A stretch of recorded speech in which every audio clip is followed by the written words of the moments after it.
Welcome back to the Talking Hedge. I'm Josh Kincaid, and this is a cannabis business podcast. In New Haven, Connecticut, Weed Maps has a billboard that says weed is legal in 60 miles. So I can see the controversy. It's outside the state. It's telling you drive one more hour and then you'll have legal cannabis.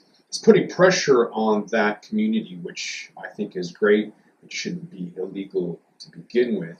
But organizers in New Haven are taking a stand against Billboard, telling the drivers pot is legal in Massachusetts, just trying to get the word out there. Happening today, community advocates are drawing attention to a billboard and its message in New Haven, which lets drivers know that marijuana is legal just across the border in Massachusetts. Channel 3 Eyewitness News reporter Carolina Cruz is live in New Haven this morning with more about the reason behind today's rally. Good morning.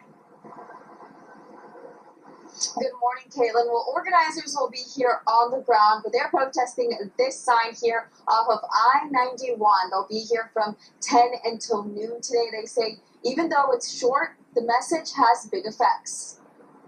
The sign reads, "Weed is legal in 60 miles. It's about the distance to the Massachusetts border, where pot is legal. Today, community advocates against substance abuse are countering the 6-word sign. The billboard is an ad for a company called Weed Maps. It's a website and app where you can connect with marijuana dispensaries. Turnbridge, a facility treating folks with substance abuse and mental health disorders, put up a counter billboard that points out addiction treatment is closer. The facility says among the young men and women they treat, some are addicted to marijuana. Organizers of today's rally want folks to be aware of the effects of the drug, especially driving under the influence. Normalization has been a fight for a long time in the cannabis industry, pushing for acceptance, legalization, mainstream awareness of facts rather than fiction. In my opinion, one of the simplest ways to do that outside of legalization is to allow for consumption lounges. Once people are able to see who's there, that is normal, that is not evil, just the presence of it will change everything. And so Michigan is allowing the first cannabis lounge as a chill alternative to bars.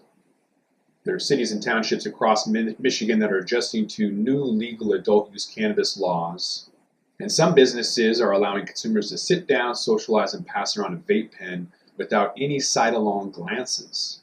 Consumption lounges have caused controversy in other states, and it's most likely a wait-and-see game for cannabis operators in Michigan, with one exception. It's always one exception. In Portland, you had one exception when there was the world-famous Cannabis Cafe. Colorado just opened Tetra 9. It's a consumption lounge. Alaska has gone back and forth. California opened one up in Hollywood. So you're starting to see people that aren't necessarily given the green light, but are still pushing ahead. More than likely, they're going to lose out like they did in Washington State. We have a Class C felony on consumption lounges, probably the most strict of its kind. But yet there was still a company called Seattle Zero. They opened up. It's now a pizza shop, so they lost all of their investment capital in that. But with the addition of each new state coming online, we're going to see a lot more consumption lounges coming on and going offline as well. And with that, we're going to roll this one up. This is Talking Hedge. I'm Josh Kincaid, and I'm out.